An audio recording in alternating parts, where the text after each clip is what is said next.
ഒരുപാട് നാളുകൾക്ക് ശേഷം കുറെ നല്ല ആൾക്കാരുടെ കൂടെ ഒരു സിനിമ ചെയ്യാൻ പറ്റി എന്നുള്ളതാണ് അതിൽ ഏറ്റവും വലിയ സന്തോഷം. പ്രത്യേകിച്ച് ഷാജി പട്ടിക്കൽ.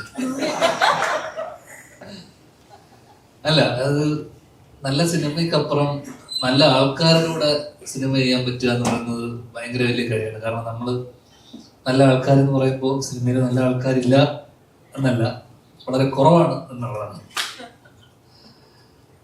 അപ്പൊ ചേട്ടൻ എന്നോട് കഥ പറയുന്ന സമയത്ത് തന്നെ എന്നോട് പറഞ്ഞ ദിവസങ്ങൾ ഇത്രയും ദിവസത്തിൽ നമ്മൾ തീർക്കും, അത്രയും ദിവസം എടുത്തുള്ളൂ. എൻ്റെ വീടിന് അടുത്ത് തന്നെ ഷൂട്ട്. അപ്പൊ പല കാരണങ്ങളുണ്ട് എനിക്ക് ഇതിനെ ഇത് സഹകരിക്കുക എന്ന് വെച്ച് കഴിഞ്ഞാൽ എനിക്ക് തൊട്ടപ്പുറത്താണ്, എനിക്ക് വന്നു പോകേണ്ട ദൂരം ഉണ്ടായിരുന്നുള്ളൂ. ഒരു സ്കൂളിൽ, അതൊരു സ്കൂൾ മാഷായിട്ട് ഇത്രയും സുഖമുള്ള അല്ലെങ്കിൽ ഇത്രയും പ്രത്യേകിച്ച് ഒന്നും ചെയ്യേണ്ടി എനിക്ക് വന്നിട്ടില്ല. പ്രത്യേകിച്ച് അതും ദേവനന്ദയുടെ കൂടെ സ്ക്രീന് ഷെയർ ചെയ്യാൻ പറ്റിയതൊരു ഭാഗ്യമായി ഞാൻ കരുതുന്നു. കാരണം അത് വളരെ പ്രൊഫഷണൽ ആയിട്ട് എന്ന് വെച്ച് കഴിഞ്ഞാൽ ചേട്ടൻ പറഞ്ഞ പോലെ എന്നോടൊരു വാക്ക് പോലും സെറ്റിൽ സംസാരിച്ചിട്ടില്ല, അല്ലേ? എന്നോട് മിണ്ടിയിട്ടില്ല. ഞാൻ എന്തെങ്കിലും ചോദിച്ചാലേ ഉള്ളൂ.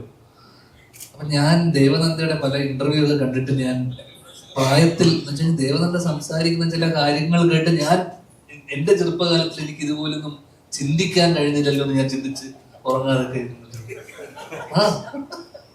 കാരണം എനിക്ക് ആ സമയത്ത് ഇത്രയും പക്വത ഇല്ലല്ലോ എന്നൊക്കെ ഞാൻ ചിന്തിച്ചിട്ടുണ്ട്.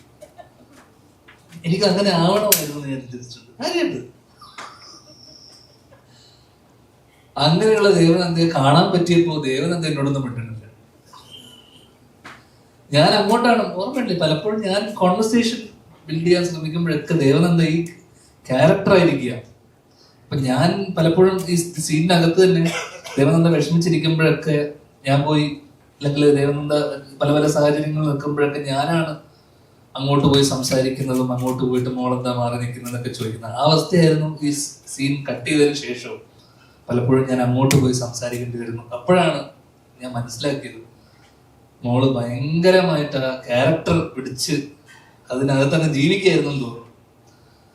അപ്പൊ അത് ഒരു വലിയ സന്തോഷം. കാര്യമായിട്ട് പറഞ്ഞ കേട്ടോ, തമാശ ഒന്നല്ല, കാര്യം. പിന്നെ സാറിന്റെ സ്കൂളിൽ തന്നെയാണ് നമ്മൾ ഷൂട്ട് ചെയ്തത്. അപ്പോൾ ആ സ്കൂള് അടുത്ത് ഞാൻ അതിനകത്ത് തൊട്ട് മുന്നേ പ്രിൻസൻ ഫാമിലി സിനിമ ഷൂട്ട് ചെയ്തിട്ടുണ്ട്. അപ്പൊ കുറെ കാലത്തിന് ശേഷം ഒരു സ്കൂൾ അങ്കണത്തിൽ ഒരു സിനിമ ഷൂട്ട്, അതൊക്കെ ഒരു ഭയങ്കര ഒരു രസമുള്ള അല്ലെങ്കിൽ നല്ലൊരു ഓർമ്മയായിരുന്നു. ആ ചുരുക്കം ചില ദിവസങ്ങൾ ഉണ്ടായിരുന്നുള്ളൂ. അത് കഴിഞ്ഞ് ഞങ്ങൾ എനിക്ക് തോന്നുന്നു പാലയിലേക്ക് ഷിഫ്റ്റ് ചെയ്തു. അവിടെയും ഒരു ഭയങ്കര രസമുള്ള ഒരു വീട്, ആ വീട്ടിലായിരുന്നു ഷൂട്ട്. എനിക്ക് അവിടെ ഒരു ദിവസം ഉണ്ടായിരുന്നുള്ളൂ. എനിക്ക് തോന്നുന്ന നീ ആ വീട്ടിൽ നിന്ന് ഇറങ്ങി പോകാൻ തന്നെ ഇതായി അല്ലെ, കുറേ ദിവസം അവിടെ തന്നെ കിടക്കുകയായിരുന്നു അല്ലേ. കാരണം അത്രയും മനോഹരമായിട്ടുള്ള ലൊക്കേഷൻ, കുറേ നല്ല ആൾക്കാർ. സത്യം പറഞ്ഞു കഴിഞ്ഞാൽ ചുരുങ്ങിയ ദിവസങ്ങളെ ഉണ്ടായിരുന്നെങ്കിലും ആ നല്ല ദിവസത്തെ കുറെ ആക്ച്വലി ആ ദിവസങ്ങളിലെ ചുരുങ്ങിയ ദിവസങ്ങളിൽ കുറെ നല്ല ഓർമ്മകൾ സമ്മാനിച്ച ഒരു ചെറിയ കുഞ്ഞു സിനിമയാണത്. ഇതിന്റെ കഥയോ അതിന്റെ പശ്ചാത്തലമോ ഒന്നും പറഞ്ഞു കഴിഞ്ഞാൽ ചിലപ്പോ അതിൽ പിന്നെ നമുക്ക് പെട്ടെന്ന് ഇന്റർപ്രറ്റ് ചെയ്യാൻ പറ്റുന്ന ഒരു ചെറിയ കുഞ്ഞു കഥയാണ്. അപ്പം അതിനെ കുറിച്ച് ഞാൻ പറയണില്ല. എന്തായാലും ഒരുപാട് നല്ല ഓർമ്മകൾ സമ്മാനിച്ച ഈ സിനിമ മാർച്ച് 27 തിയേറ്ററിലെത്തുന്നു. എല്ലാവരും തിയേറ്ററിൽ പോയി കാണുക. ഒരുപാട് സന്തോഷം.